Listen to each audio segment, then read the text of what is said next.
Welcome to DJ Drop's radio show. Ladies and gentlemen, you are listening to Dance Session. DJ Drum in the mix.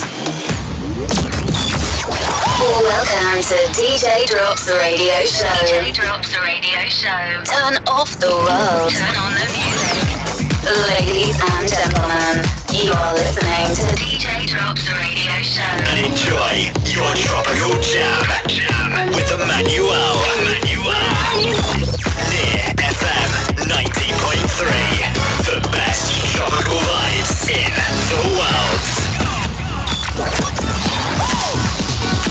This is Dope Minds Radio. Dope Minds Radio. I've been trying to make you flip it.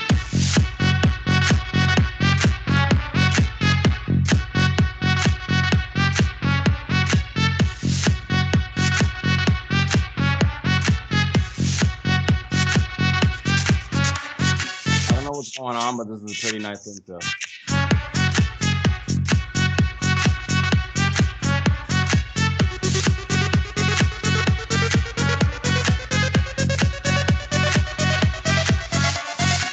Mr. Trumper, aka get her number.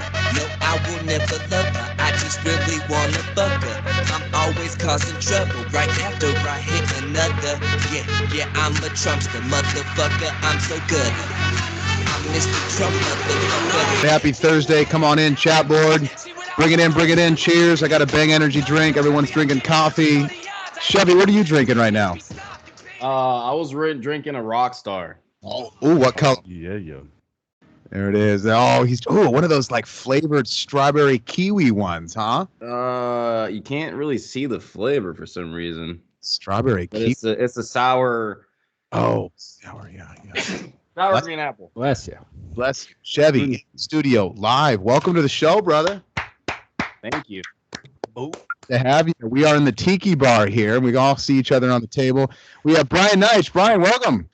What's up, John? Welcome, everybody. I'm drinking coffee. Welcome. Cornell George is here. Hi, I'm here. Hi. Hello. Welcome. Beep, bop, boop, bop. Will Hawkinson, can you hear me? Yeah, howdy. Sorry, I'm checking in on the chat board. Okay, there you go. Hawkinson's on here, and my name's John. Chevy, thanks for joining us, man, at the Tiki Bar here, and we got a lot to talk about, weightlifting, life, all that good stuff, man. How are you? How are things? How's training? How's life? Tell us everything.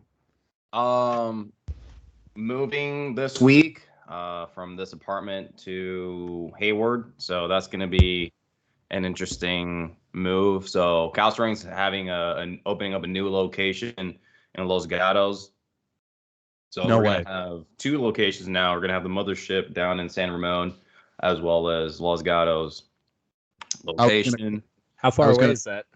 So right now it's pretty far, but when I move down to Hayward, it's going to be about 40 minutes south from Hayward. So Los Gatos is going to be 40 minutes south from Hayward, and San Ramon is going to be about 30 minutes. So I was able to find a pretty close spot, like in between both locations, so I can travel. And that's pretty sweet. Yeah, I'm glad they're keeping the mothership though, Chevy. I'd have to go down there and just say goodbye to them. Yeah, I mean, they were saying that they might relocate the mothership to another place, but nothing's set in stone as of this moment that I know of. So we'll see.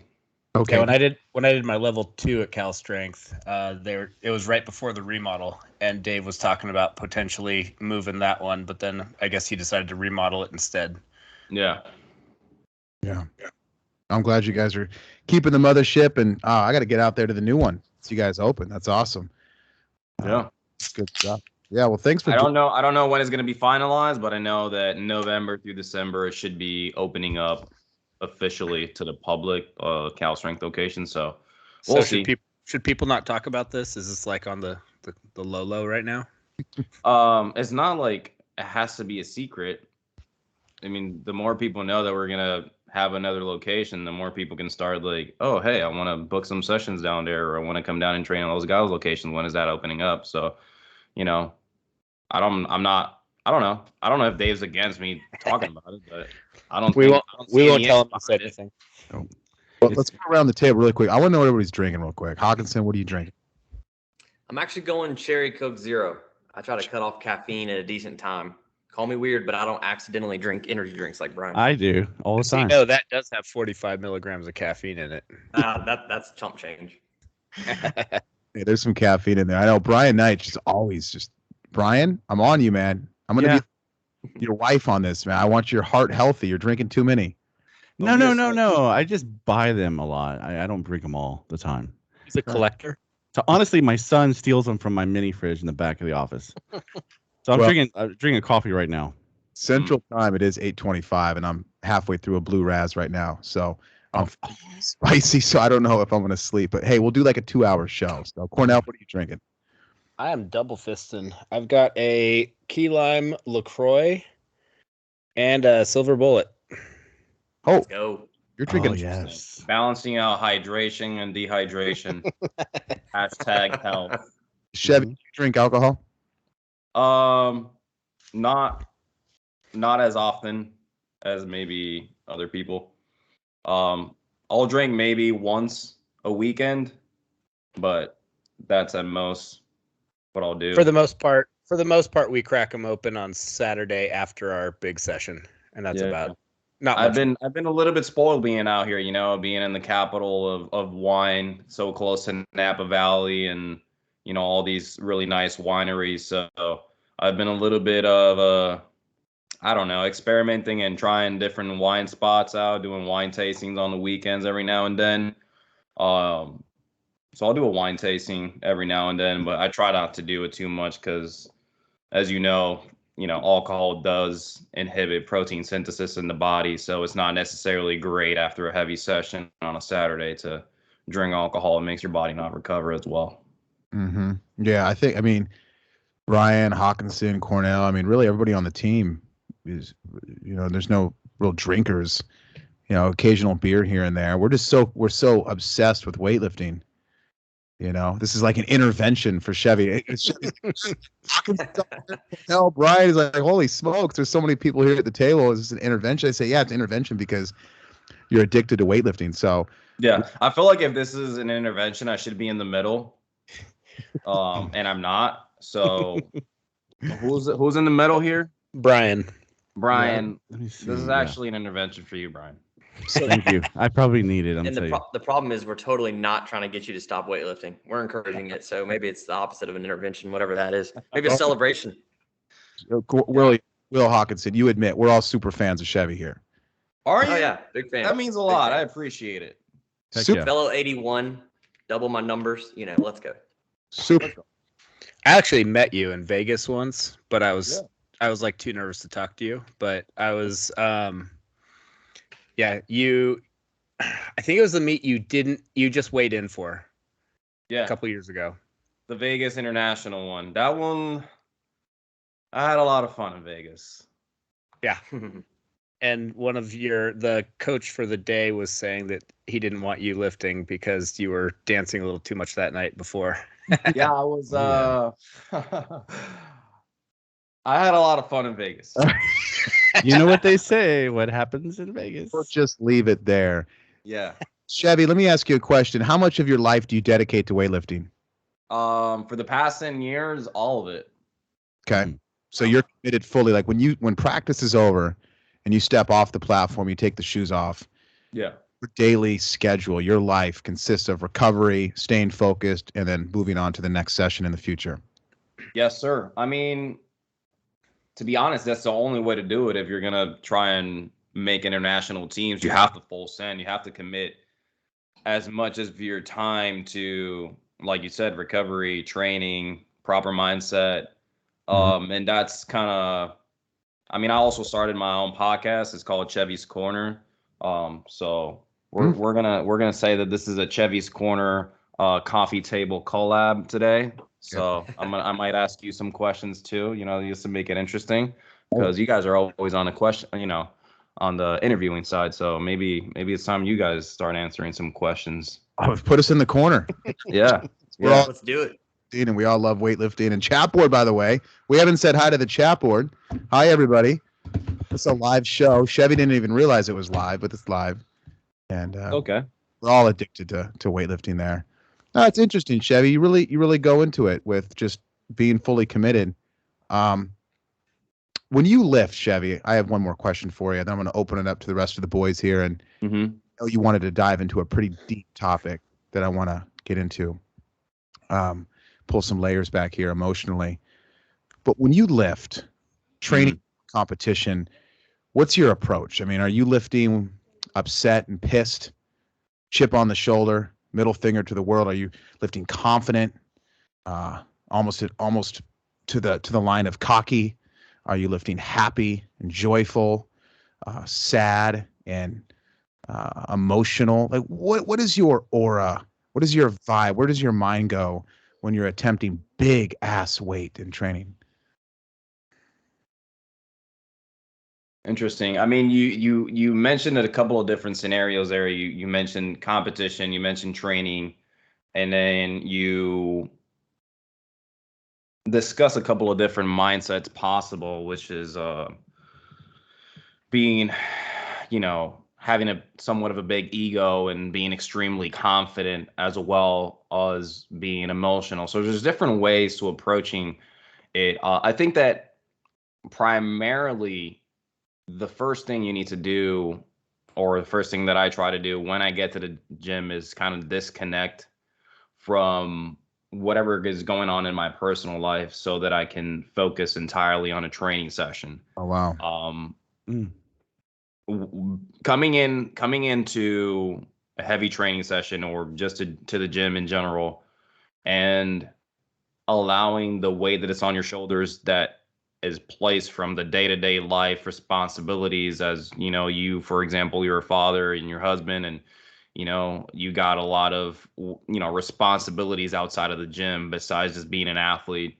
If you don't allow that stuff to stay out of the gym or out of the training hall, once you're in there, it's going to affect your training. So the first thing, as I come into training, is getting the right mindset. And the right mindset is, what is the focus for that training session? What am I going to be working on? What am I going to be trying to improve that day?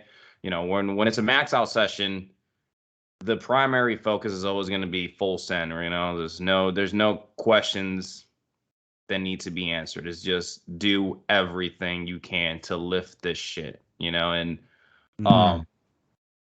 that's where having as much confidence in my ability and my technique comes into play.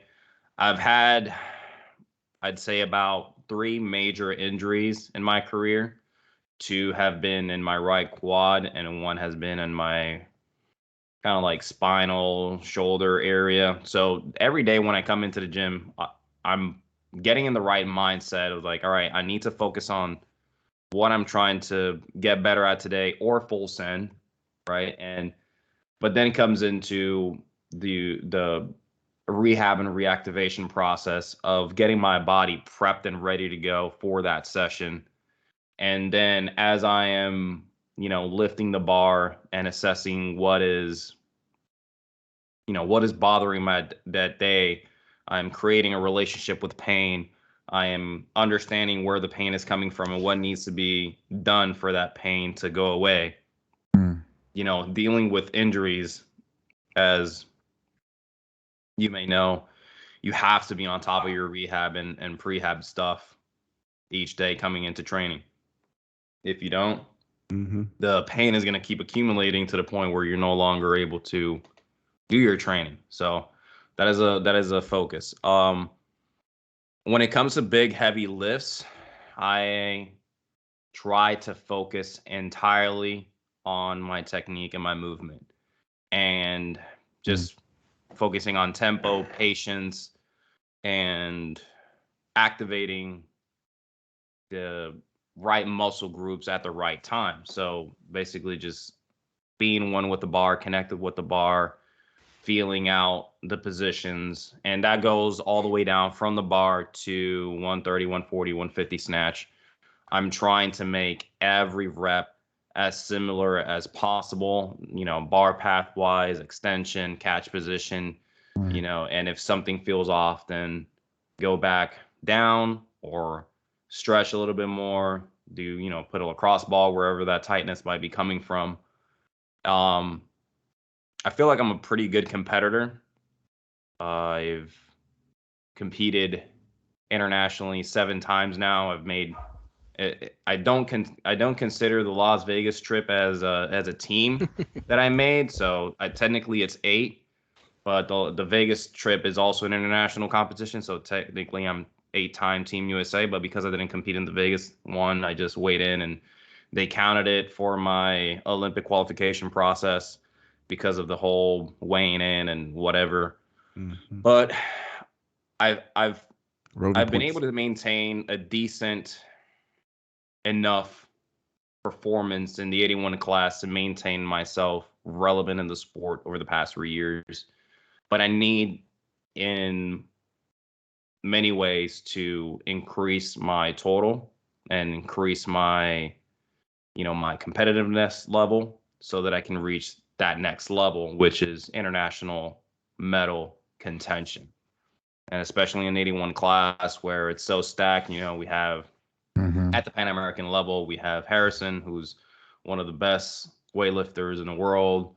Zacharias Bonat, which got silver at the Olympics. Those two guys are at the Pan American level. And then we got the Colombian guy, Brian Rodallegas, who is also an 81, who also snatches 60 and clean and jerk 200. So we got 3 of the best guys in the 81 class, snatching 60, clean and jerk 200, all Pan American level. So I gotta step up, and I gotta. I think it's a statement to say you're relative. You're definitely more than relative. Mm-hmm. You're a champion.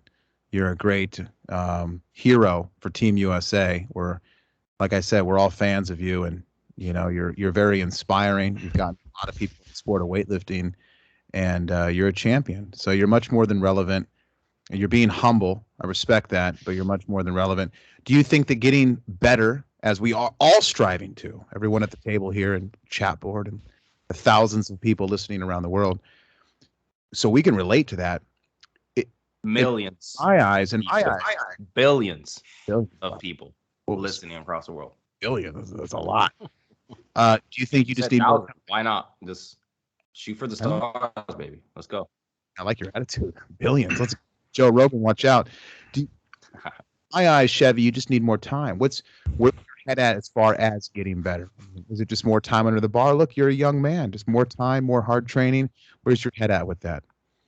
Well, like I was mentioning before, because of my injuries, I'm currently dealing with imbalances through, just how I'm pushing, foot pressure, extension, catching position, punching up against the bar, as well as receiving tight through various muscle groups through my quad, hamstring, glutes, back, shoulder, pushing, up against the bar as the weight comes down into either my front rack position or my shoulders. So it, like I was mentioning before, it takes me about 40 minutes of just warming up and addressing pain and assessing these weaknesses on a day-to-day basis just to get ready for training. And I don't think that a lot of people, when they see a snatch, really understand how much work it goes into making that snatch look as good as it does. Or a clean, and you stand up and you're driving as hard as you can, pushing through pain, pushing through, like, just literally feeling your muscle fibers like they're slowly tearing as you're pushing, and just being able to control, compose, take your breath, and just go for a solid jerk after nearly passing out with a 180, 185, 190 clean at an 81 body weight. Like, it's difficult, but it's bearable and manageable considering it's part of your goals and you understand the level of commitment that is required to achieve that greatness that you aspire for.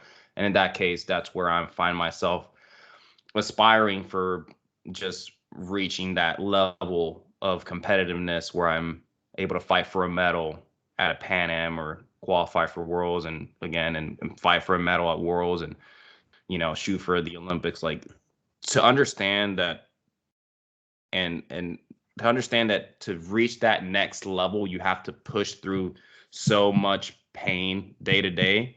Sure. And be willing to put your body, mind, every single day through that process is very very rewarding. I just Rewarding because at the makes- end of the day, you know, you come in after a very hard, difficult training session where you're dealing with all these adversities, and you come through at the end of the day with a solid PR or a solid day of training, and you manage to make a couple of reps look damn near perfect. It's just part of, you know, it's, I guess what I'm saying is enjoying the process. Do you Learning think? to fall in love with the process of lifting heavy shit and it hurts, and getting over the fact that it hurts and not being a bitch about it and doing it again every single fucking day. Yeah, I was gonna say you talk about pain a lot. We all, you know, weightlifting definitely is a lot of pain. Do you think that's hindering you from going forward, like to meeting your goals? Do you see that hindering you, or is it something that you're trying to overcome? Has it hindered you from you know, lifting what you wanted already? Well, the way that I've approached it is creating a relationship with it. And when you create a relationship with it, you, in some ways, you have to love it to an extent. I love the pain that I go through, and so I take care of it. I take care of that pain. I nurture it. I give into it. Because when you stretch, when you're doing yoga, when you're putting a lacrosse ball and you're allowing that shoulder to allow itself and stretch out, that hurts. The nerves hurt. Yeah, Like, well, it's kind of like you're embracing the suck. You know, I talk, you got to love the suck. You got to embrace it. And I kind of take what Chevy's saying too, where it's not like injury pain, but more of just the darkness of hard training, the body feeling achy and just beat down, and the mentally whispering words of rest and how you have to turn that off. And, you know, it's like Coach Penley, when we walked into Cal Strength back in the boom days, you know, he never said, how you guys feeling? How you guys feeling today? What? That was never a question asked, because of course we feel like shit. We feel horrible. I mean, there's no day that we come into training feeling great. Exactly. Chevy, a lot of people that get into weightlifting, they think that's what it is. They're gonna be like bodybuilders. They're gonna feel good and they're gonna get that pump. Or when they did strength and conditioning for football and they were doing their power cleans and they were moving fast, and they're looking for that good feeling. Well, let me tell you something. That good feeling is not going to be there, especially if you want to be champion. And I love the fact that you're just coming out saying you got to embrace that. You got to embrace the pain, embrace the suck, and push through the dark. And I really hope a lot of my athletes are listening to this, because it's something I preach a lot and here and there. So Hawkinson, Cornell, you want to jump on here? Yeah, yesterday me and a couple of my friends that we all lift together, we were getting all warmed up, and we lift in my garage, and we were talking about there's a lot of stuff going around on Instagram right now of like how you lifted in the beginning compared to how you lift now, and like showing the different technique. And we're like, maybe we should show like what it takes to warm up now compared to what it took to warm up when you first started.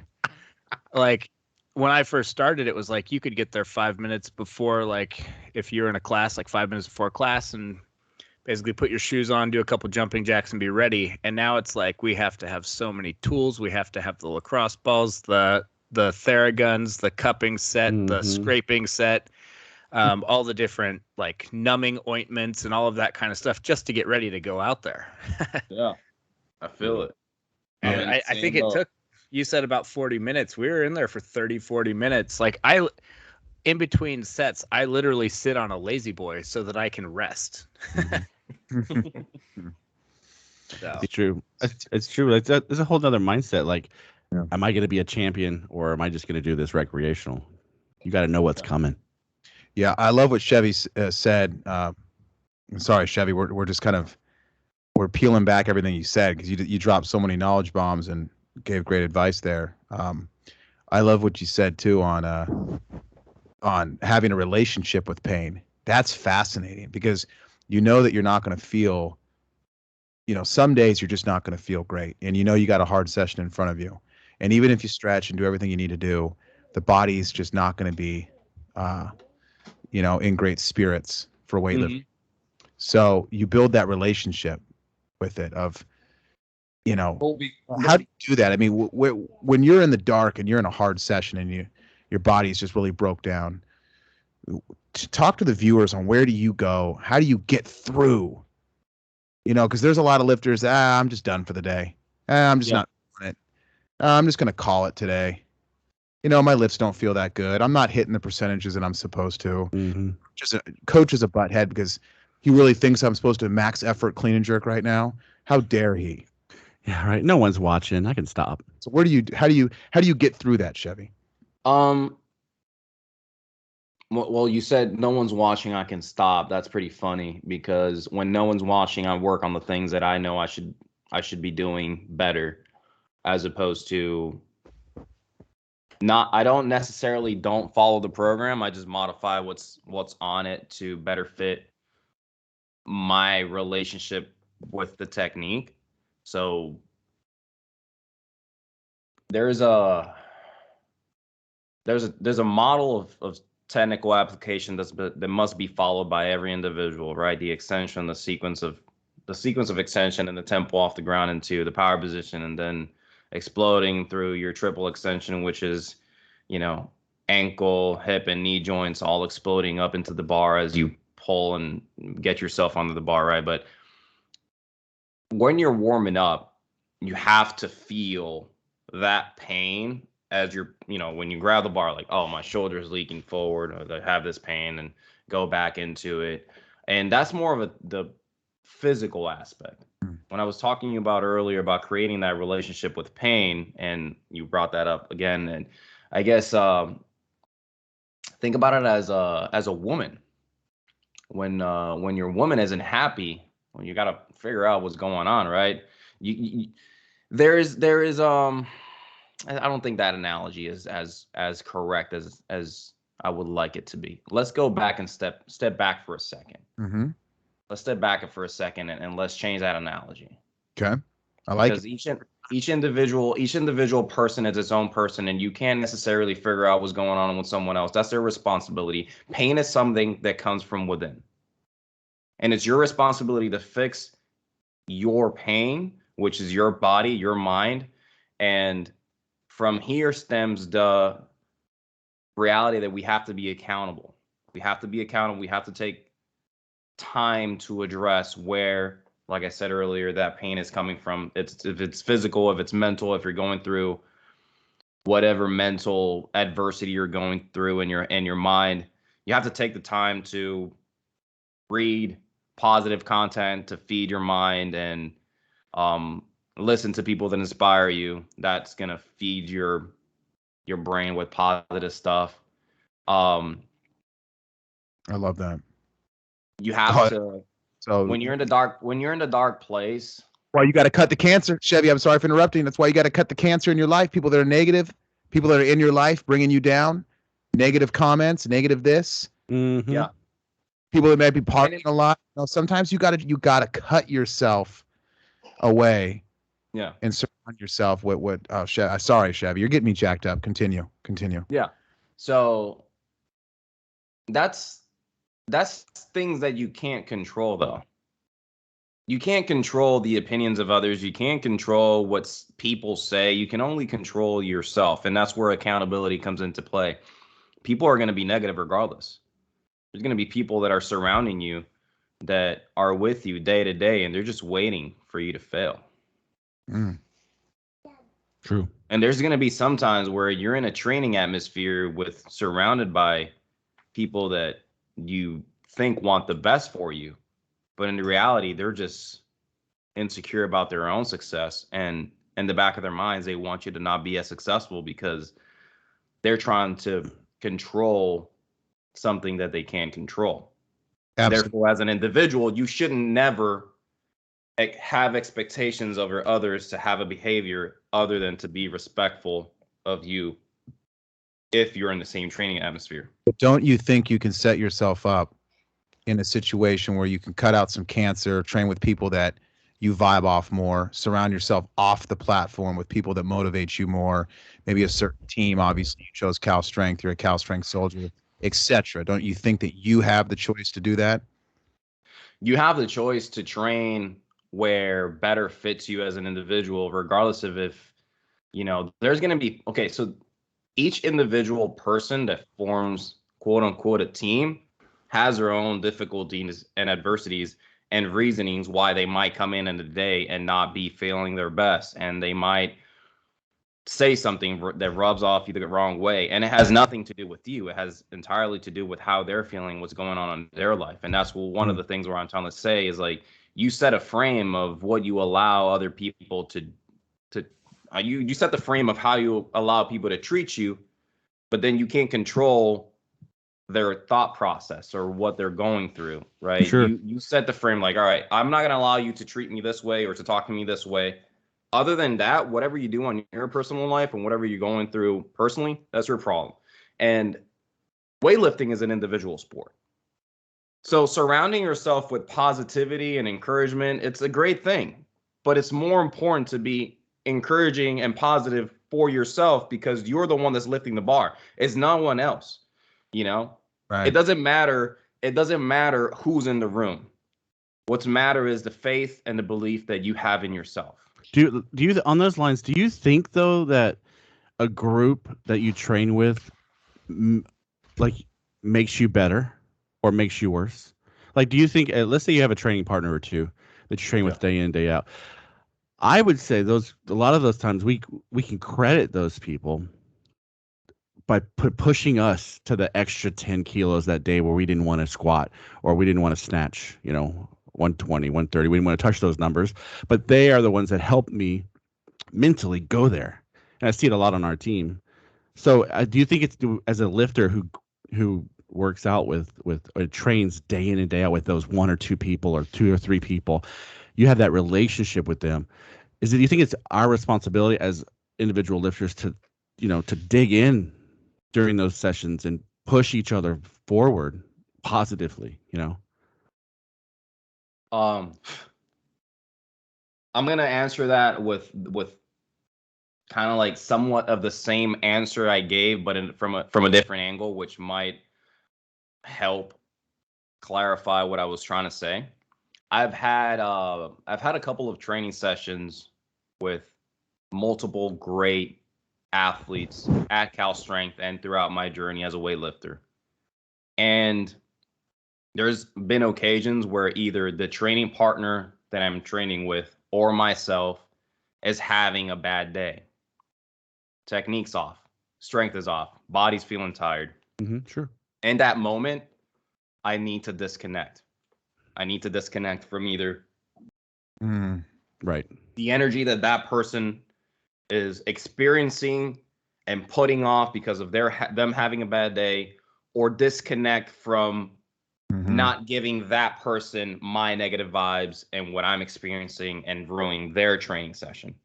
So if you're feeding yourself through the energy of others or feeding others through your energy and create a relationship in your weightlifting journey exclusively off of feeding and giving energy to others, there's going to be a moment where that is going to backfire because either you or the person that you're training with is not having the energy necessary to just feed into that. Right. So that's why I am making the case that you have to be accountable for yourself. You have to be able to feed your own energy. You have to be able to take a deep breath, take a step back, analyze your body, analyze your movement, analyze your technique, and just focus on the things that aren't under your control because you can't control others. Yeah. And again, like I was saying earlier, the opinions of others, what they're experiencing, their ego, it's all about what, you have to disconnect from that, because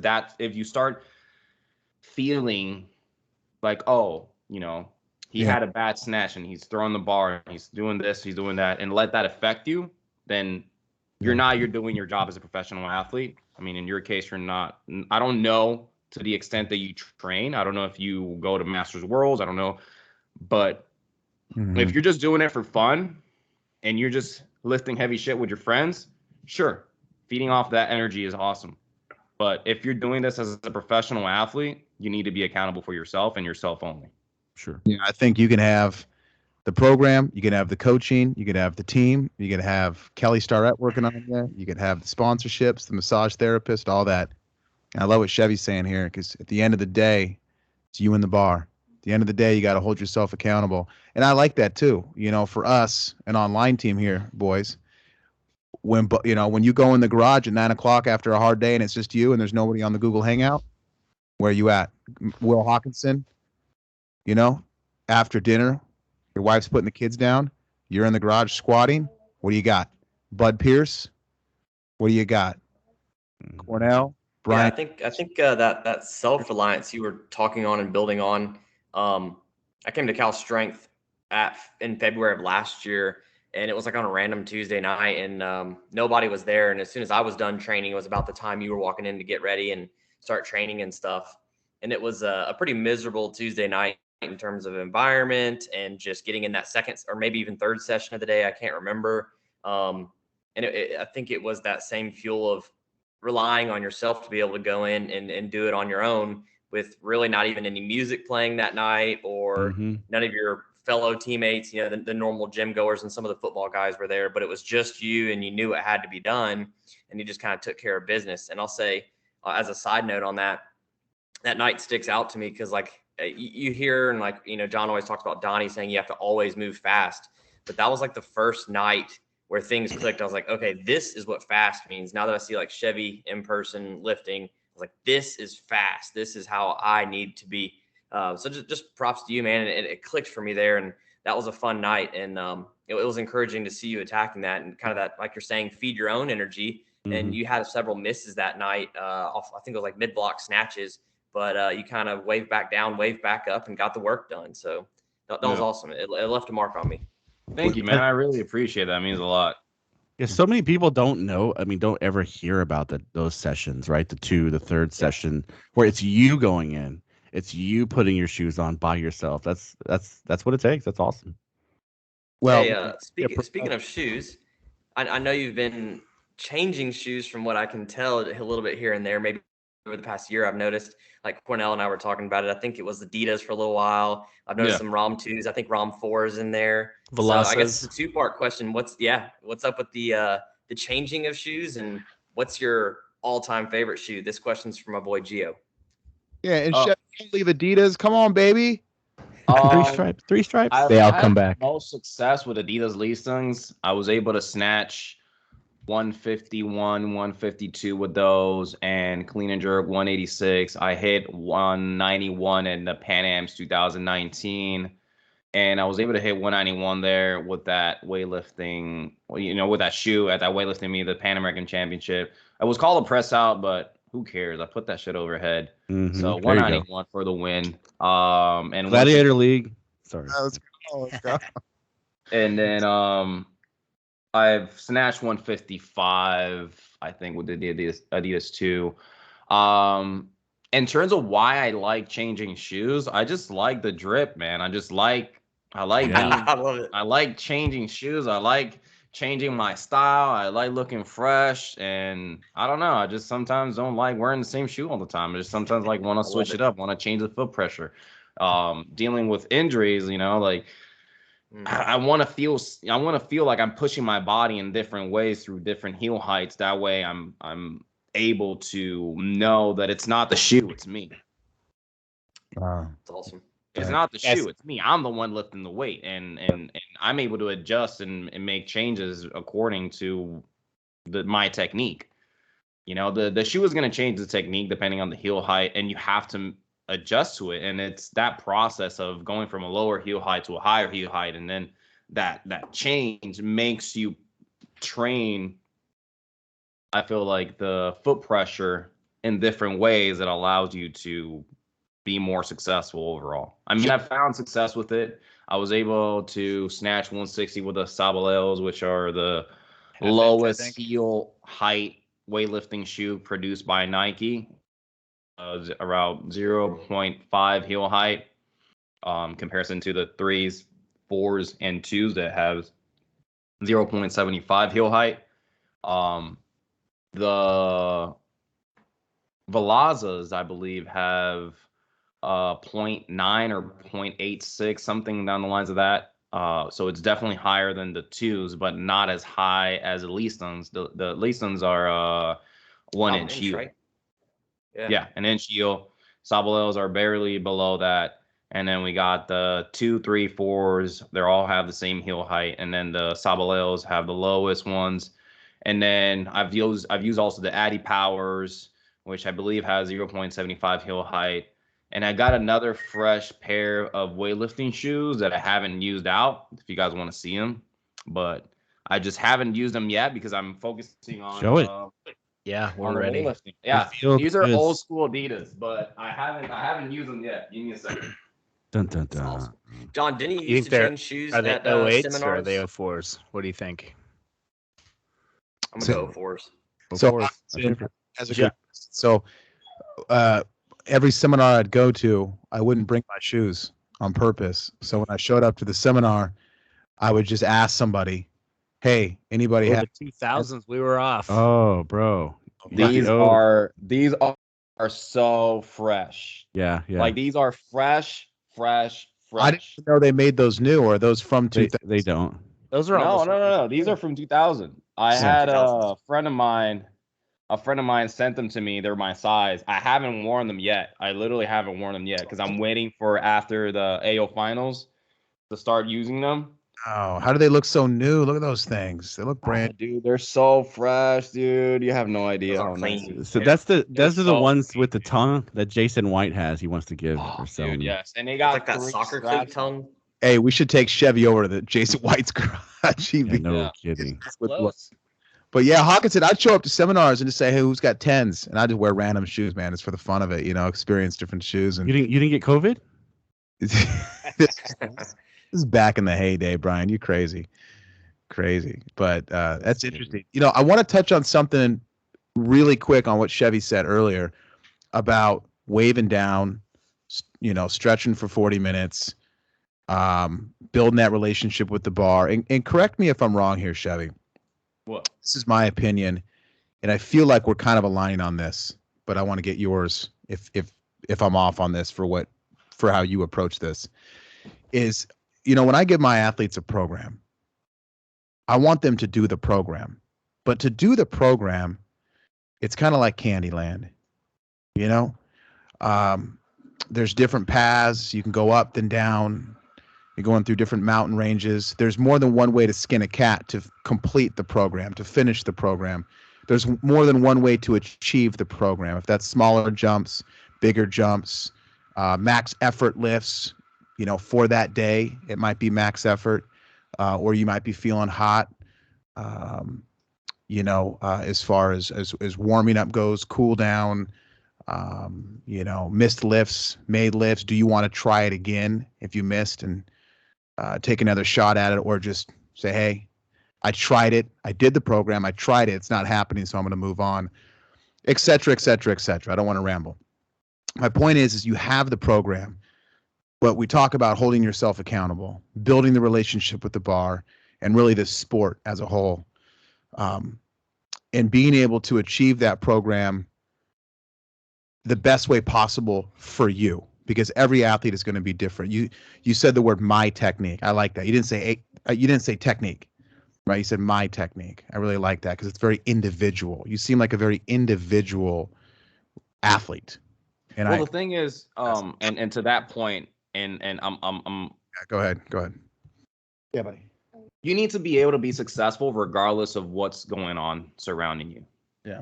And I guess that's where the whole being accountable, creating a relationship with pain, creating a relationship with your technique, creating a relationship with the bar, really, that's where it applies the best. I mean, I've been training for 10 years and I've not been in the same place for 10 years. Mm-hmm. I started out in Puerto Rico with my first coach. His name was Gustavo Reynoso. He was a Dominican coach. He passed away a few years ago, about 5 years ago. And he made a huge impact in my life because he was the first one to really work on my mindset the most and really develop more of a commitment to myself. I mean, like, all right, well, if you want to be successful, you need to work harder than everyone else because, there's people out there trying to beat you.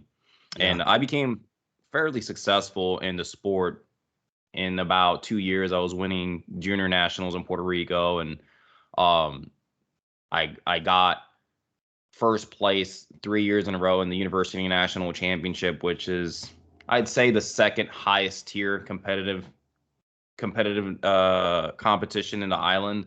And then at nationals, I won 2 years in a row and then I went to Pan Am's in 2016 for the Puerto Rico national team. But it was through his mentoring and through his advice that I was able to understand, like, this is going to take work. This is going to take a lot of commitment. He got sick when he was in Puerto Rico. He had a pretty bad accident, and he ended up going back home to the Dominican Republic to get treated. And while he was in the Dominican Republic, me and another friend of mine, his name is Abdiel, we both trained all Christmas, like with no coaching. We were just literally no coaching, no programming. We were just repeating the same training cycle we had done. And during that, November, he left in October. So October, November, December, and January, we trained. And then because people stopped training after he left, but we kept training. When everybody got back in January, me and him were the best in the team. Of course. And everybody was like, oh, these guys are sauced up. These guys are like, how's it possible that they're so much better than us now? I was like, well, we've been training for 4 months. Yeah. And you guys are not only not able to lift what you were doing before you left, now, like, you're way behind. And we're way far ahead. So Right. You have to be able to put in the work, regardless of what's going on in the atmosphere, regardless if your coach is there, regardless if your coach is not interested or sick or out of the country, regardless if your teammates want you to be successful or not, regardless if your teammates are going through adversities in their own life and not allow that energy to feed off of you, regardless if you have someone walking in front of you, you have to not step out of the focus that you are channeling in to focus on your technique. Be like, all right, someone's walking in front of me. Let me allow them to just pass through, refocus, reassess, reassign the tension and the focus into my body to what the technique is going to be as I'm about to pull off the ground. So, when you have someone walking in front of you, have someone making a comment, you have to zone that out. So that is what's going to allow you to be successful regardless of what setting you're in. It's your goals, your ambition. It's you and the bar. It's your relationship with the bar. And on the shitty days, it's just you and the bar. Zone everything out. And then when you were talking about the training program being Dave made an analogy to training and training program a while back that I keep close to my heart. And he said that training is like a roadmap. And there's different routes, like you said, like Candyland. There's different ways, up and downs, all the good stuff. But basically that blueprint, that roadmap, sometimes you have to take different routes, and that's okay. Thank you. And as a professional athlete, you have to develop the awareness and body awareness to understand when you need to make changes and be able to make those changes and be accountable about it. If your coach asks you a question like, why did you change this? Why did you do this differently? Well, you have to be aware, like, all right, I did this different because this and this reason. Right. Absolutely. I love it. Have an actual legitimate good reason to why you're doing things differently. Yeah. And Brian, we talk about this a lot before we get to Chef Matt's questionnaires. In Cornell and Hawkinson, self, have the team, have the push, but you got to have that heart, baby. You got to have that grit and that grind. And it's just what you're saying, man. Just, it's good to hear, man. It's motivating me and everybody, just having that grit and grind and put your head down and just tap in, as I like to say, go into your closet with your skills. I love that. No, you can't follow the lady in the red dress, man. Get that violin. And, Tim was beat up today in training. And I say, hey, we're about to do, the squats at the end. He's just beat up. It's been a hard week. I say, Tim, go in your closet. Start lifting with your skeletons, man. That's going to help you get through this. And he did. You got to go inside of you. Like Chevy's saying, I think it's beautiful. Chef Matt here has a question. Chevy, walk us through a day of eating for you. Interesting. I've been doing a little bit more of tracking my macros lately, just because Well, if you didn't know, now you know. I'm cutting back to 81s to try and make Pan Ams and Worlds for next year. So Yep. that's what's going to be happening at AO Finals. I haven't registered yet, but I am going to be a threat. Breaking And news. Breaking news. Ooh. breaking news: Chevy goes down back down to 81s. Not Corn- that big of a surprise, Cornell thought but down to 81. Yeah. Cornell, It's you 'cause, cutting like, to 81 too? I'm too short, man. I'm 5'6". I mean, I looked really strong and beefy in the 89s, and believe me, I felt strong as well. You do. Yeah. But I need to stick to the reality that I'm trying to. If I'm going to commit 4 more years to the sport, I'm going to shoot for the highest goal possible. And if I'm going to shoot for the stars. If I land on the moon, then might as well, right? But I'm shooting for the Olympics. That's what I want to do over this next Olympic quad. Like I want to be good enough to not only qualify but make the team, because I qualified for this during this last Olympic cycle. I had a little plaque that said, "You qualified for the Olympics. Try again next time." Because they chose Harrison, so well deserved too. The guy put a hell of a performance. Oh, I yeah. think he did 5 or 6 at the Olympics, and You get fourth, right? 16. Fourth or fifth? Fourth. Yeah, fourth place. Yeah, amazing. That guy's an amazing, phenomenal athlete, and I have nothing but respect to him. But I want to beat him one day. Hey, Let's go. let's go. So food though, I mean, Food wise, yeah. Breakfast, I'll eat eggs and some toast or whatever, depending on what I'm feeling like. And then I try to keep, for my macros, I'll eat either rice or pasta.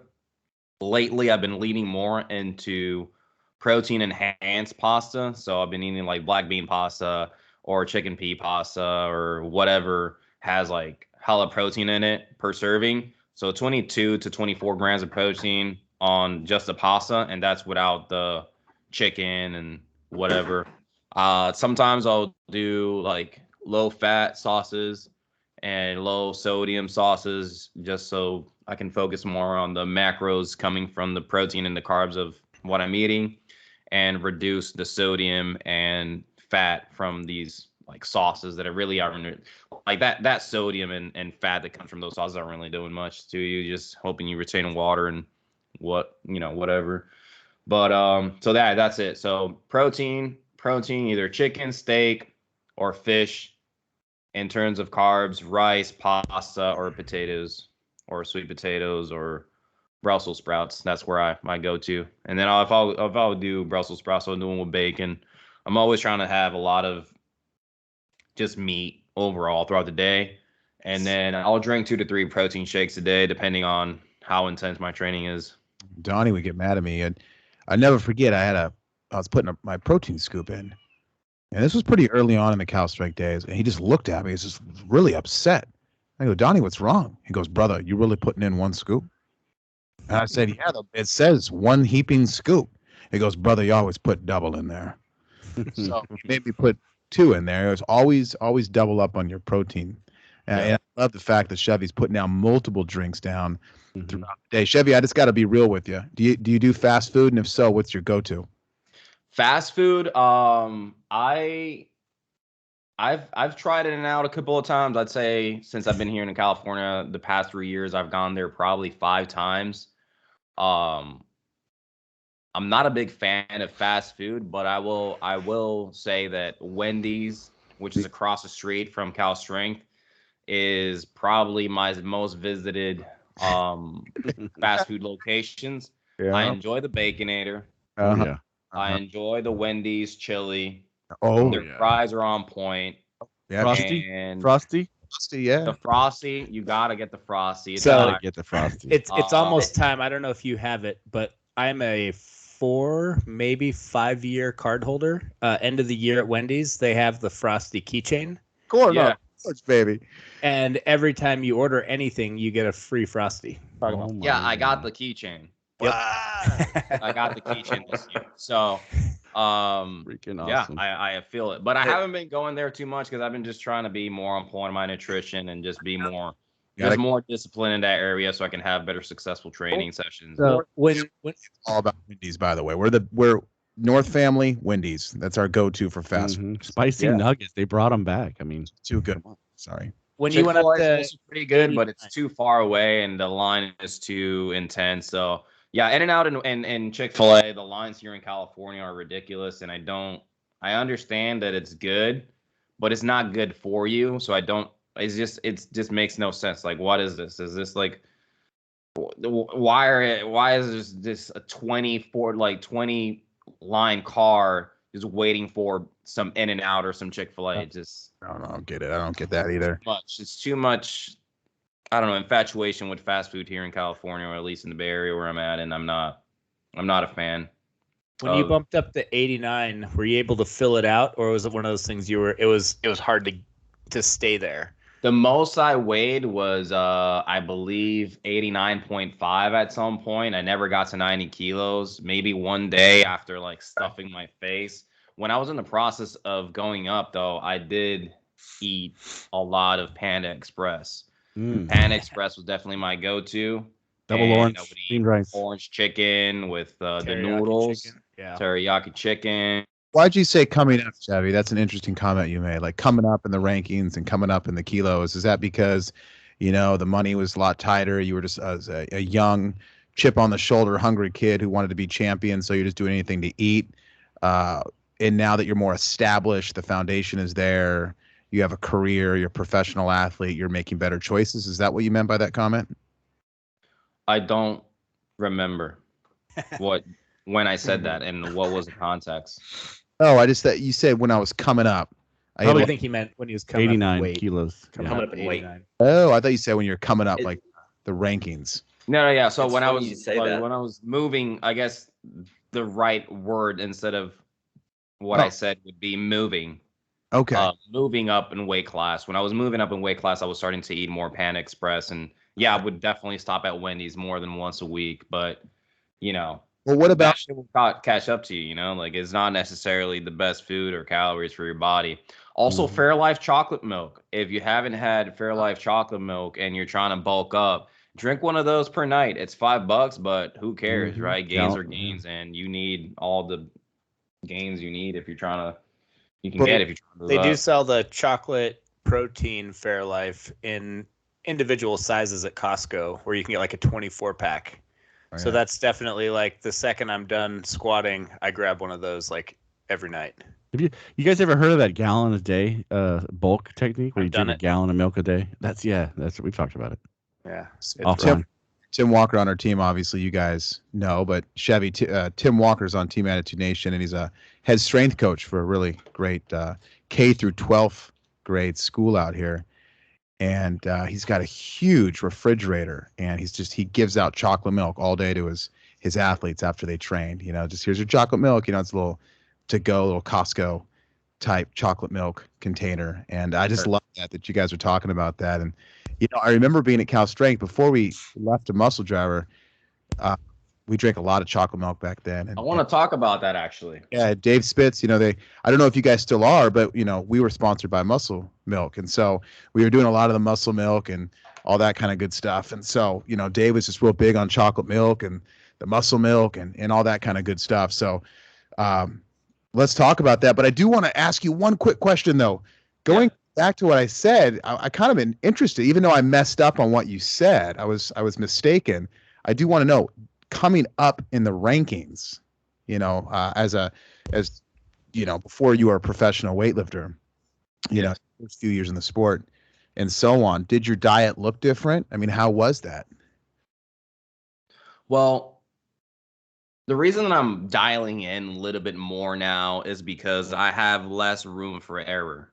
And as you guys were mentioning earlier too, you were giving the example of when you first started out, you could just come into the gym and warm up for 5-10 minutes and you were ready to go.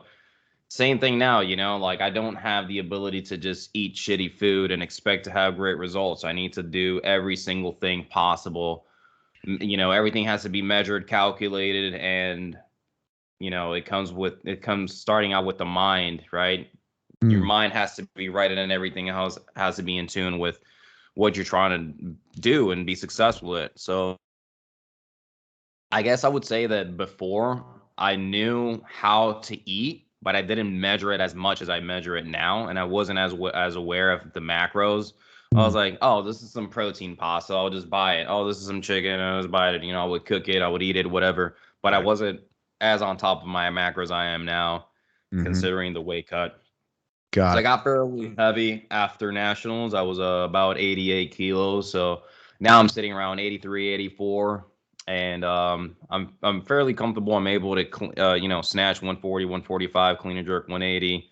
And I've been having a lot of success lately. So I'm looking for at 81s to, like you mentioned, go back on the rankings and become somewhat relevant in the sport right now. And I feel like I know that you mentioned earlier that like, oh, like you've had success, you're a champion, but if you're not on that top 10 list making international teams and competing representing the US, like it doesn't matter what you're hitting in the gym. It doesn't matter what you do, It doesn't matter that I snatched 160 off the blocks.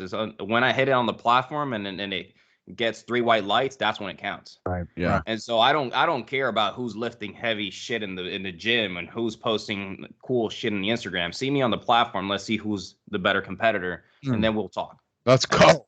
Woo! Right. Boom. And baby. I don't shy away from competition. I love competing. I'm a competitor, and that's how I've been able to be successful these past 10 years. Is because I want to be the best, and I am constantly pursuing excellence in every aspect of my life. And I have nothing but respect for my competitors, but I want to beat them. When we're on the platform, I'm not there to make friends. Afterwards, we can have a beer. Yeah, it reminds me. When we're on the back and we're warming up and we're competing, like I want to win, and I'm going to do everything in my power to lift the weight necessary to make an international team every single time. Scratch their name off the list. It reminds me of Harley Burke when we went to nationals. He was A-session nationals this year, and Harley's an amazing lifter with a huge future ahead. But when he was back there and he saw the orangutans, when he saw Phil Sabatini walking around, when he saw the top 7 men in the nation warming up, strutting, chest out, mean mugs, just focus like he's never seen. Lions. Speed, strength, aggression, etc. It was good for Harley to see that. It was good for Harley to compete in that atmosphere. And that's why a guy like Harley Burke is only going to get better with more experience like that. I remember my first national meet. I was like, whoa. And then I turned into one of those orangutans, and I'll fight you in the back. So it's just a different level, man. Let's go back to that chocolate milk, though. I kind of, what's the question? That's the secret. That's what Froning. That made Froning the champion. Yeah. How do we go from being a warrior and talking about lions and getting ready for war to going back to chocolate milk, John? How does your brain work, man? First of all, I have ADD, and second of all, you had a question for me about chocolate milk. I want to know. What is the question? Go ahead. No, you said I got a question about. You said I want to talk about that. Something about. Well, I wanted to talk about in the moment that you mentioned leaving Cal Strength for what was it, MDS USA or MD USA? How's it spelled correctly? MD USA. MD USA, Muscle Driver USA. Cool. Yeah, right. That's So I got a couple of questions for you, and they're related to some of the stuff that we've talked about so far.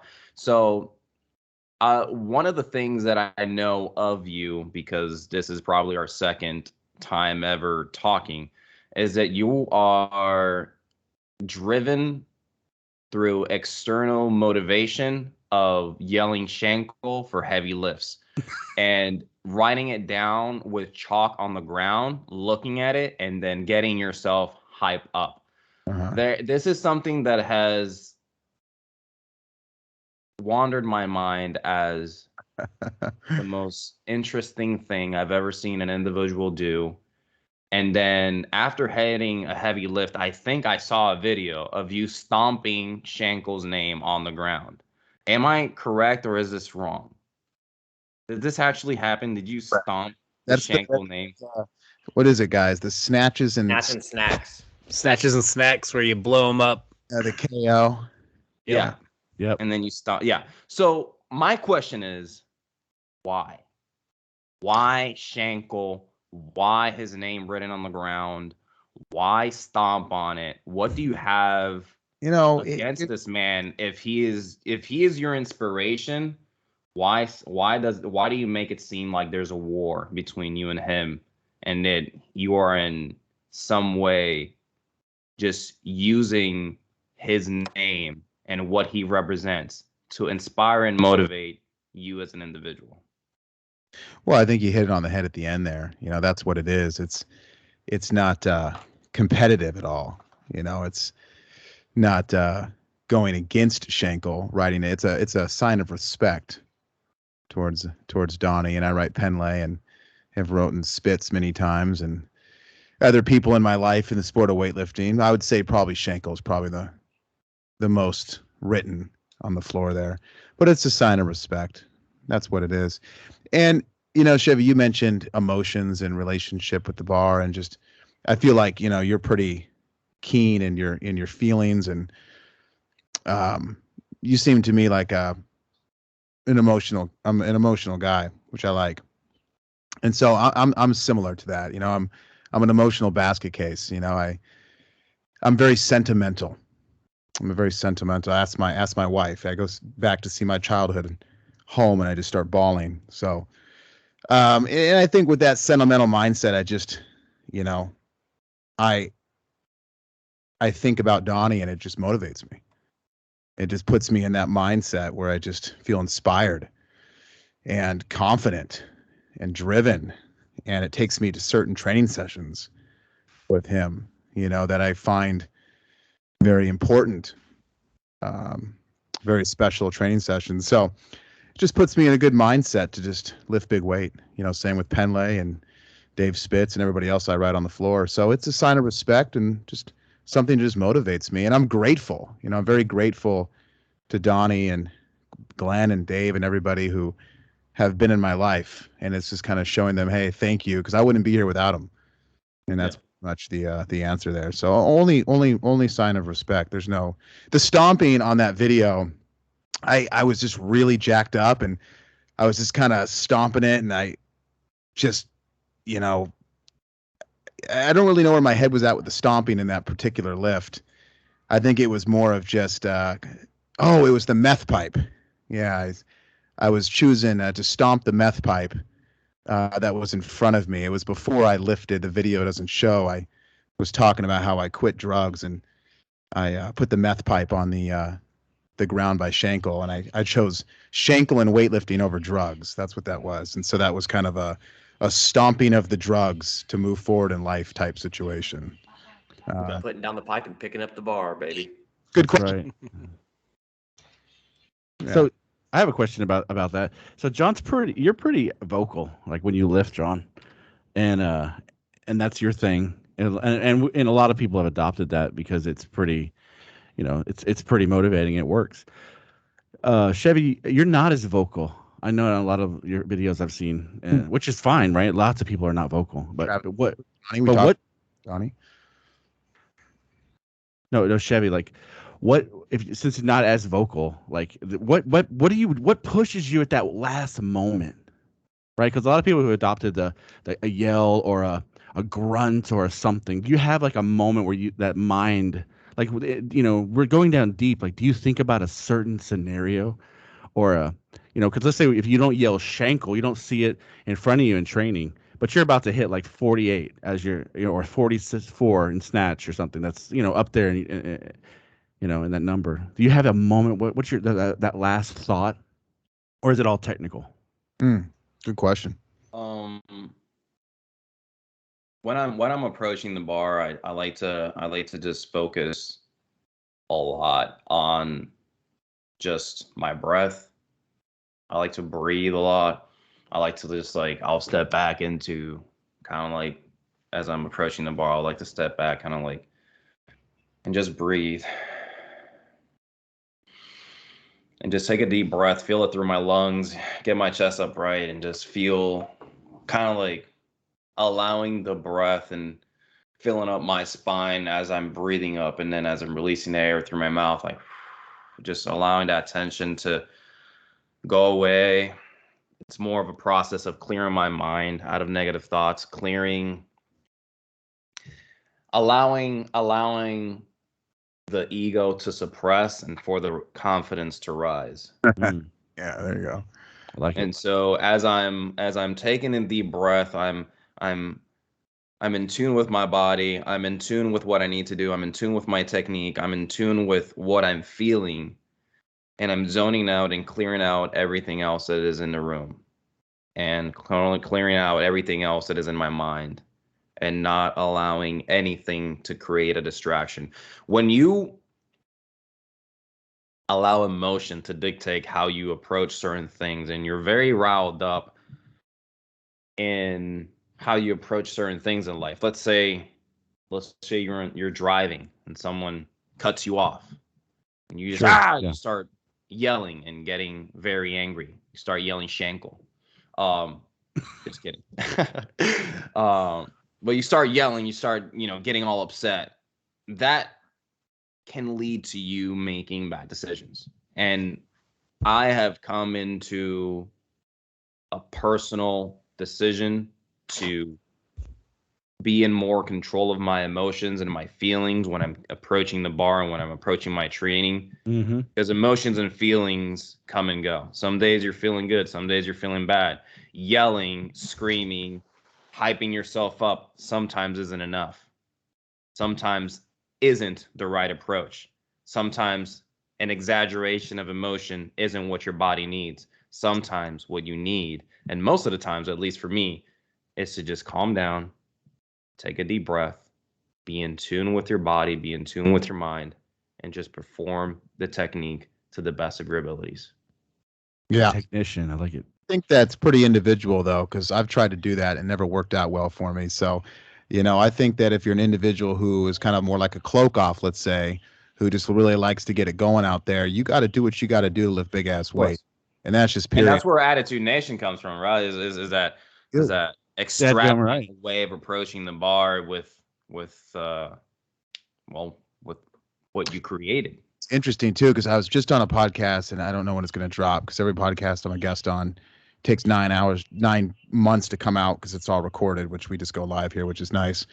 But they asked me, what do I think about right before I break, before I lift the weight? And you'd think I'm thinking Shankle or Pendlay or Jackie Ma or just my family, and I'm very emotional, like we've all talked about. But no, the answer is my dynamic start. So I agree with Chevy with this I get very, very, very technical with my mind before I lift that weight. Now, chalking up or back room, walking up the steps to the stage, pacing like Wes Kitts does before he approaches the bar. Okay, all right, Shankle, let's go. All that good stuff. But once my hands touch the bar, things change. And I think that actually goes with a lot of lifters too, is what's happening before the athlete touches the bar is different than when they do touch the bar. And For then, sure. pretty laser focused in on that. So that's Well, it's interesting. like technique. It's like technique. There's all different strokes for different folks, right? Whatever works as a combination is really what you want to find. Yeah. If hands on bar works for you, it works for you. Bar. Jump back. I know we got a few Instagram questions. I know that we've been how long we've been going here? Hour and 13. It's a long one, but it's a good one. That's why we're keeping it going. Brian, do you have that pulled up at all? Like the technical guru. Well, I have a question for you, John, if you don't mind. Oh, please. Do you remember the first time you wrote Shankle on the ground, or the first time you yelled Shankle? What was the incentive? Was it a bet? Was it you just being like, I got your number today and I'm gonna beat you today, so I'm just gonna yell your name to be spiteful of you? And it turned into, from a joke, an internal joke of training, into an actual way of motivating and encouraging yourself to, just hype yourself up for a lift. Like, what was that process of, this guy's my training partner? Mm-hmm. I find motivation through spending time with him and training with him, to the point I'm going to literally yell and write his name down because he inspires me so much that I want him to understand that he is part of this process as much as I am. Right. And what was that like? Well, I remember it like it was yesterday. It's a great question. No one's ever asked me this. Is I was missing a 150 snatch just over and over and over, and Donnie was at this point was snatching in the mid 60s for 5 singles, and I just remember Donnie just kind of leaning over toward me, and Donnie used to have this line. I don't talk about this a lot, and maybe Will and Brian and Cornell have heard this, but he used to say, "Get that wolf."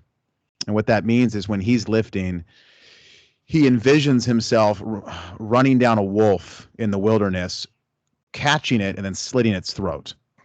So he thinks about hunting wolves. And I just remember him saying that, and I just remember being so inspired by that. And when he said, "Get that wolf," and just how Donnie's so consistent and strong. And I said, gosh, I just need, because you got to remember when I came to Donnie and Cal Strength, I didn't really know who I was. And Donnie was a father figure to me, still is, and helped me become a man. How much older than you is he? He's my age, 82. Yeah. 1982, not 82 years old. Damn. I was like, damn, 82 years old. Older. Donnie, it's just he was, he grounded me and he helped me become a man and kind of figure out who I am. And of course, Glenn as well, and Dave, and I could go on. But Donnie was a big one because he was my training partner. So there's a certain relationship there, even over Glenn. And so there was a lot of just connection there and emotion. And I wanted, Donnie was my role model. He still is. I looked up to him, and he was more than. My question is, when you said Shankle, was he the wolf? Was he the wolf in that moment? Yeah. It was that moment of like, I want to go cut that wolf's throat with you.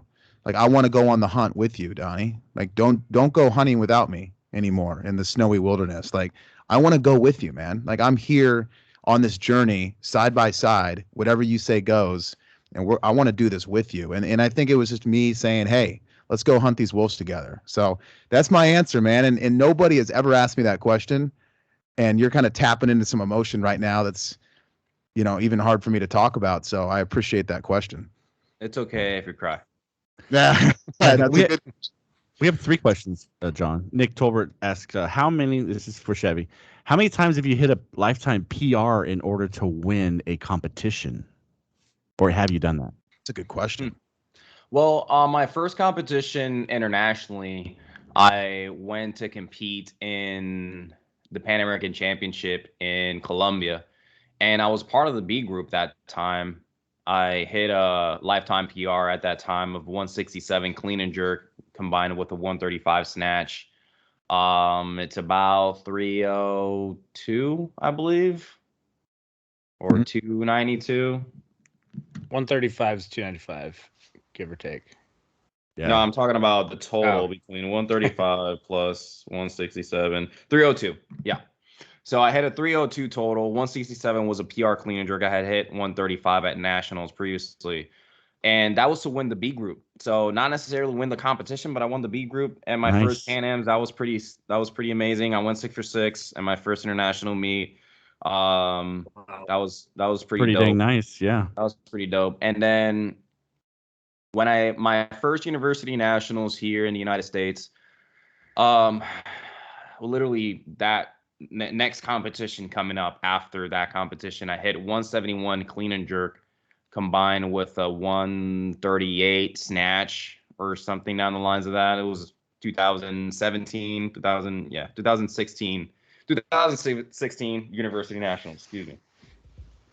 The 171 was a PR snatch, a PR clean and jerks, and 138 was a PR snatch. And that PR total clean and jerk, everything, it got me medals. I was able to beat Angelo Bianco on the clean and jerk by 1 kilo. And I got second place because my coaches messed up and I needed 1 more kilo. I needed actually 172. I tied up and he beat me by body weight. Too much Wendys? No, just kidding.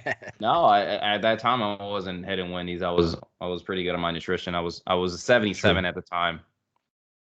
So Did Angelo have that mullet that's back good. then? huh?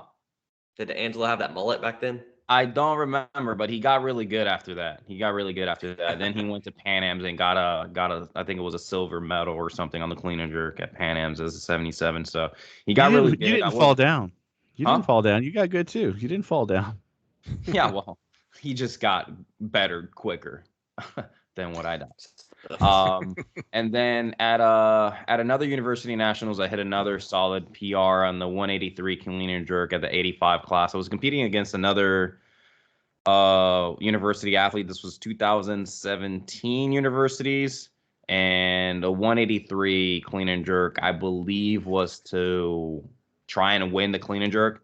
And then the guy that I was competing against, he was an Olympian. See you, I Will. was waving at Jess. Sorry. Hawkinson's out. See you, brother. Have a good night, man. All right. Love y'all. Love you, brother. Tell the family hi. See you, bud. So I hit a 183 clean and jerk, and I was able to, PR that time, and I got a medal. And I was competing against an Olympian. He was training at Lindenwood, but I don't remember his name. He was Middle Eastern, I believe. But I might be wrong. Sweet.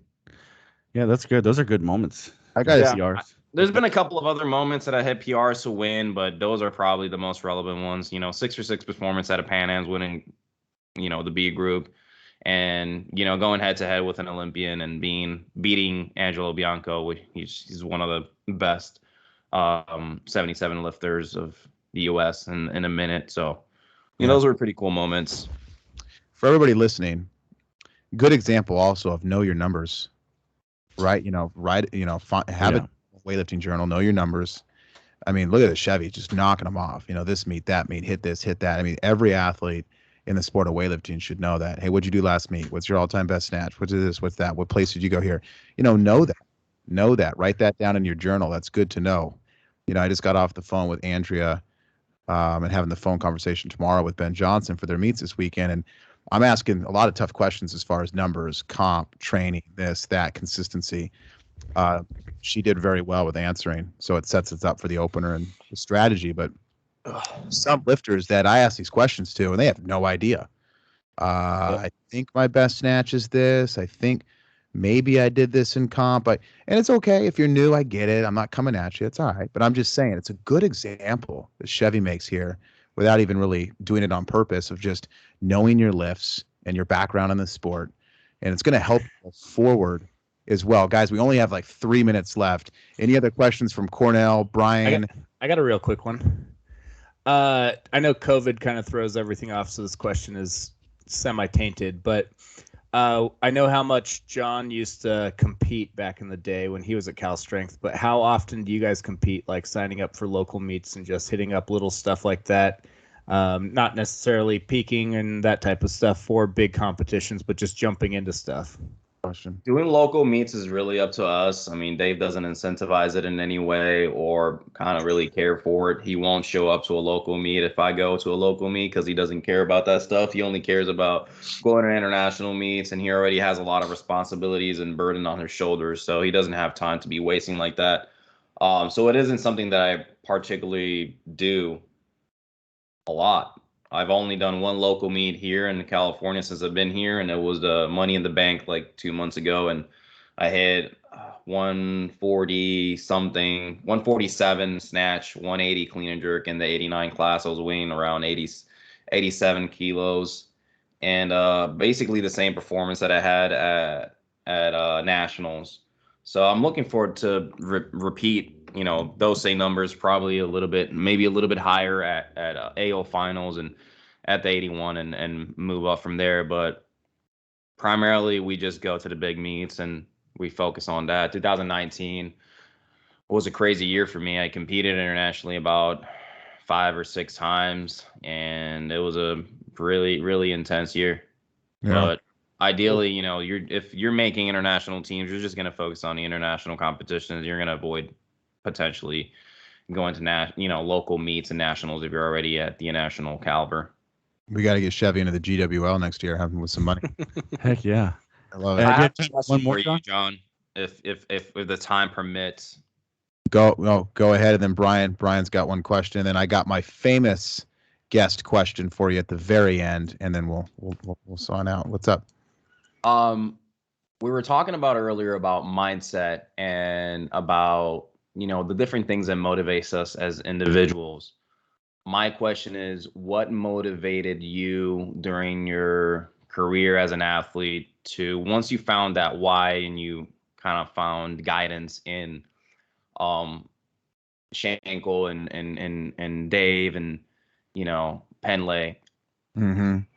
like what continued to motivate you throughout your journey, and what continues to motivate you now? Yeah, it's a good question. It's a tough question to answer because there's so many layers to it. If I had to give you an answer right now with not thinking about it too much, I mean, I'm saying that incorrectly. My first answer, even though there's layered answers to this, is I honestly wanted to make Coach happy. It was almost more for Coach than it was for me. I know we've talked a lot about that self-drive, and you have to have that. Of course I did. I wanted to be somebody. I was so happy to break away from drugs. I felt free. I felt like I had a home. I was a room 2 kid, Ritalin. At the end, people know my story. It's kind of a lost child. And so when I feel like I finally found a home in the world of weightlifting, I was just so excited, and I wanted to be a part of it, and I wanted to be successful in it. I feel like I was adopted into a family of just weight. Oh, yeah. So there's that, and I can go into that very detailed, but really most importantly, I just wanted to make Glenn happy. I wanted to make Coach Jackie Maw happy. I wanted to make, Dave Spitz happy. I wanted to do it for the people that were in my corner. Yeah. So why when you went to MDUSA, was it following Penley and Shankle and the inspiration that they provided for you, or was there another incentive behind it? That was probably the most difficult decision of my life, hands down. But it just came down to I follow Coach, and I think a lot of people can relate to that. Looking back, you could play was it the right decision with hindsight 2020? That's a whole different podcast. But yeah, I was following Coach. And did you have a better? I can assume by what you're saying that you had a better relationship with Penley than you had with Dave, coaching wise. Yeah, relationship that it was different. It was a different. I would say yes. I had a relationship with Dave just differently than I had a relationship with Glenn. But Glenn was the head coach, and I think it's different now at Cal Strength, Chevy, where Dave is the head coach, and it's run differently as far as structure. With him doing his thing as far as the head weightlifting coach, and obviously succeeding at the highest of levels. But back then it was Glenn, in that chair every day, staring through my soul. So there was that coach athlete connection I had with Coach, even though of course I did have a great connection and relationship with Dave. It was just different. So Coach went, I went, of course Donnie was going too. So, it was a tough one. So, of course it was nothing personal to Dave, obviously. It's just, as a young athlete, I made that decision. But you could probably relate to that, Chevy, where of course you have goals in this sport because you want to go to the Olympics, and all that. But it is nice to succeed and to see your coach smile and your teammates, be happy, or Dave give you a big hug and, Dave's proud of you. And there's a great feeling that is so rewarding about that. Yeah. For what I understand, there was a couple of athletes that left. It wasn't just you and Shankle. Who else went with that move from Cal Strength to that new team? It was me, Donnie, Glenn, obviously. Kevin Cornell went with us, and then Tom Sorka. So the two that stayed back were Spencer Mormon and Rob Blackwell. And of course we had, who else, babe? Oh, well, of course, Jessica went too, of course. We were, we're pretty much one, babe. people don't realize too, there was a lot of other athletes on the team that never made the YouTube videos. Like there was a lot of other lifters that trained with us that just were like 3 or 4 platforms down that kind of were a part of the team, but didn't really make the boom videos, and they weren't, making the big meets and stuff. They were kind of just, on the team. So they stayed as well, of course. And so, yeah. So do you have time for one more or not? Did I answer that good though, Chevy? I want to end on a good period there.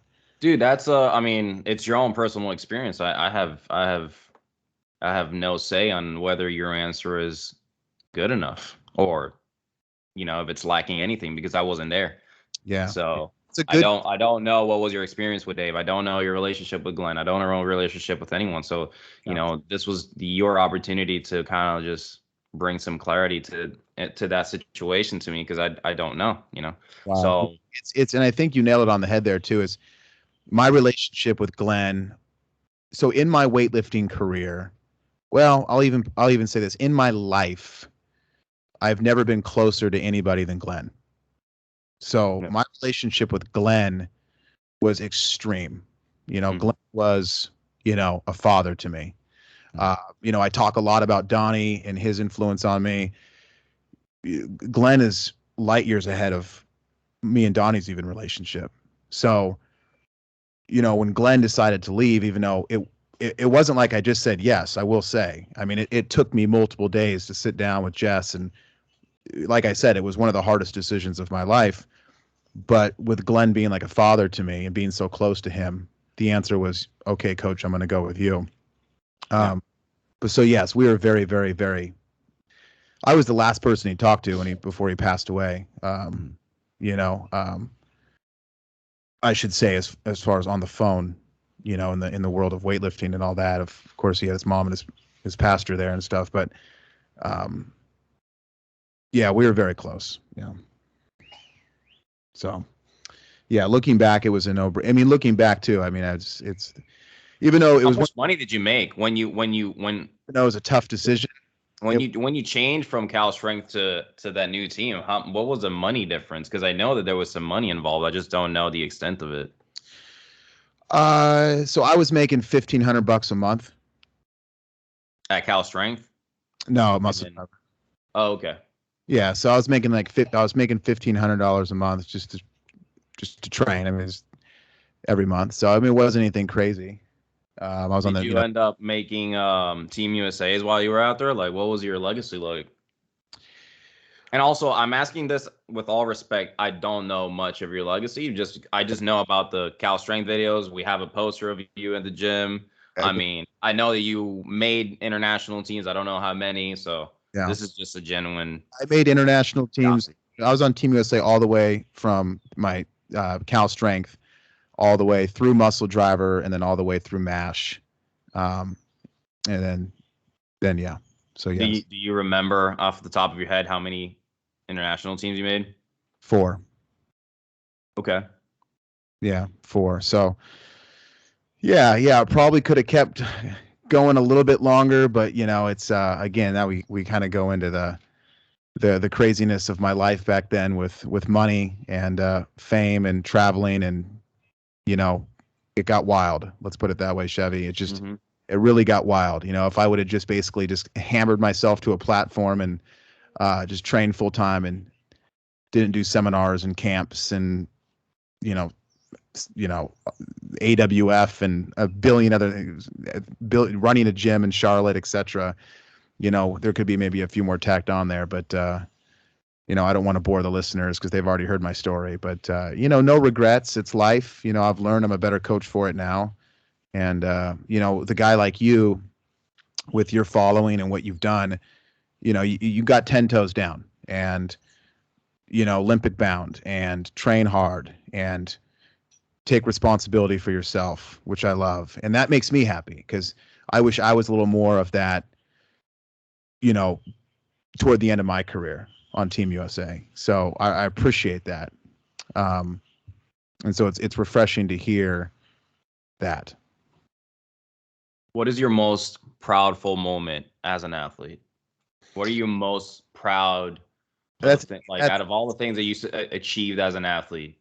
That's What easy. moment or competition or whatever you want to express? What is your proudest moment? What are you most proudest of My achieving? proudest moment ever is when I took my national title and put it around Coach Penley's neck, and then he wore it for like an hour. Mhm. You know, What'd you have at that meet? 160, 188, As what weight class? 94. Nice. Yeah. So yeah, it's yeah, when I just put it around Coach Penley, and I thought Coach Penley was gonna, Coach Penley's personality is, oh John, he'd take it off his neck and give it back to me, but he wore it. He wore it for an hour, like a kid in a candy shop, and he just had a smile on him, and Mm. it was the highlight of my athletic career.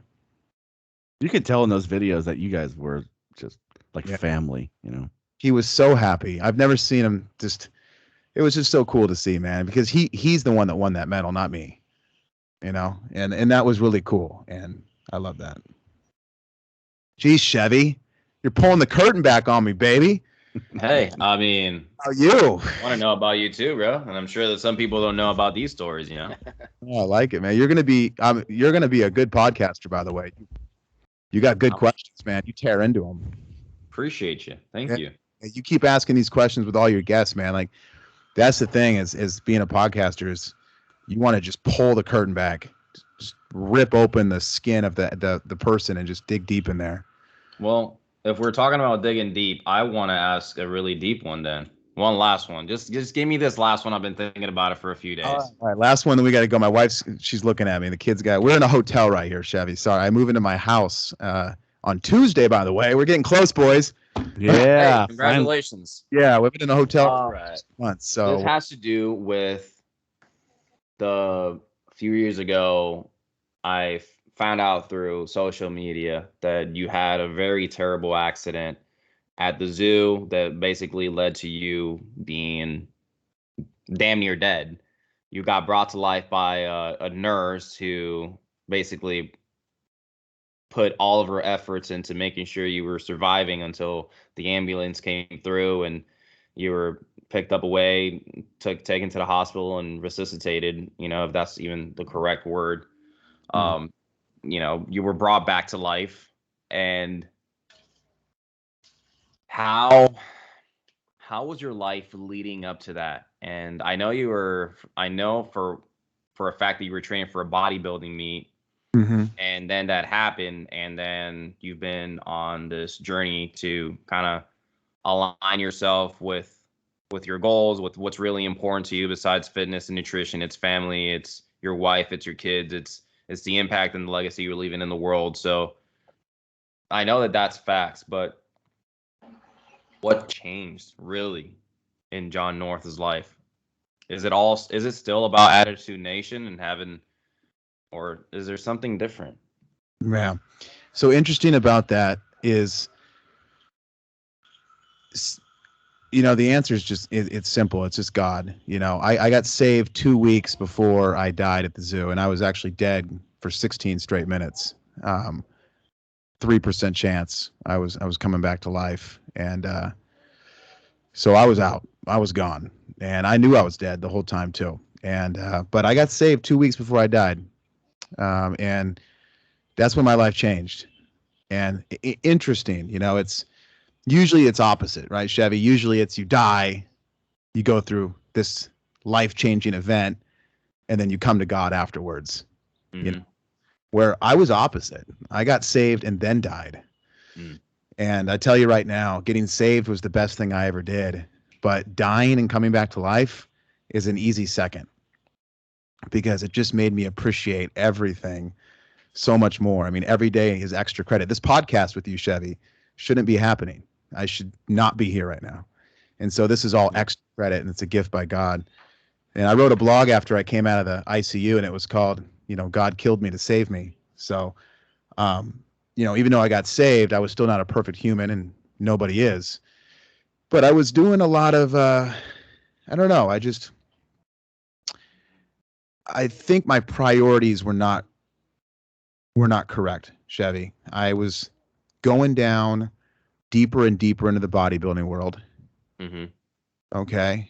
And Which I mean, if we're talking about as honest as we can be, I imagine that you were dabbling with some suspicious supplements that potentially led to that heart failure, or am I Like incorrect to like assume that? like progenics. Like, we definitely don't want to drink no progenic supplements from now on moving forward after that. yeah, I was Like, how many scoops of protein, like, were you taking? You know what I'm saying? Like, Shankle, make sure you were taking two. Did you add an extra scoop of Yeah. protein? Like, He wants to know if you're juicing. That's what he wants to know. that I was going down a pretty dark path in bodybuilding, and the sauce.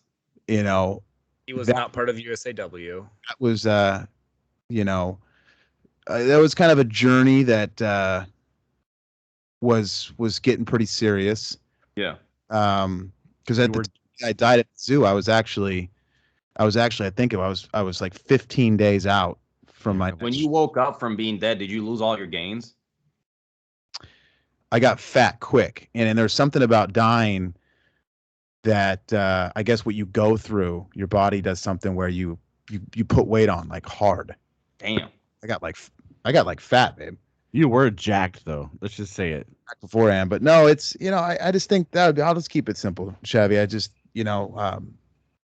I just think with the bodybuilding world and a lot of traveling I was doing, the seminars, and I'm glad it all kind of stopped in a way, just to kind of refocus my life and get back to the roots of loving weightlifting, because that's what the Attitude Nation's all about now, is just the roots of weightlifting, doing it because you love it, and competing and being the best you can be.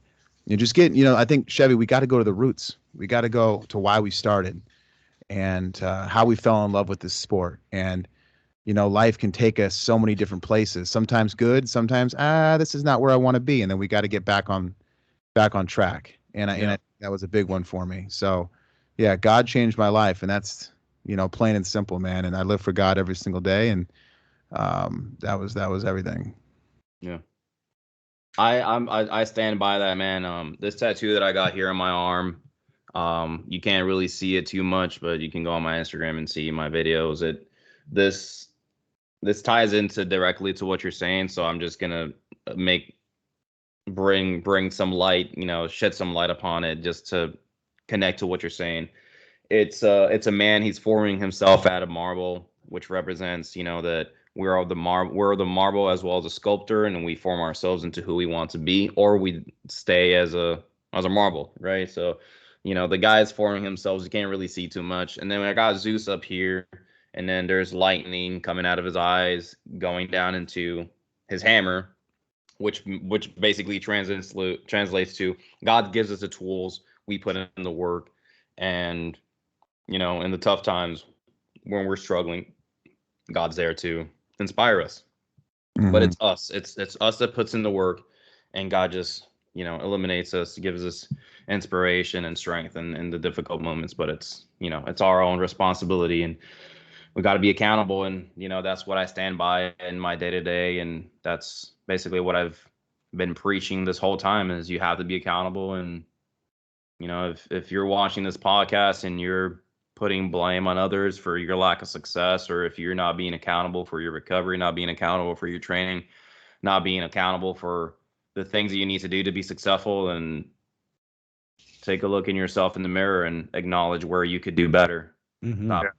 Stop pointing at others, because I think there's a saying is when you have one finger pointing at someone else, there's three pointing at you, right? So you gotta stop. Yep. Stop looking outside and start looking within into what you need to do to be just more successful, better, more disciplined, more consistent. Thank you for inviting me to the podcast. Do you guys have any more questions for me? I think we were talking about a few before, but we wanted to know about the shoes. You explained the tattoos. That was going to be one of my questions. I'm thinking about getting a tattoo. Mm-hmm. Okay, that's nice. Got to get out of here like in like 30 seconds. Yeah, so I'm good. No more. It was questions. awesome to have you on. Chevy back on. Chevy, thanks for being on, and Brian and Cornell. That was great, man. Thanks for being on too. Sure, you bet. But we'll get Thank you Chevy guys on. so much. Hope you guys have a good night. I appreciate the invite, and I hope to be back at some point and we can talk about, other meaningful stuff, because I remember that we had mentioned a topic that we didn't even bring up. So We got to talk. And real quick, what's your favorite movie? Go. 5 seconds. Hercules, Disney.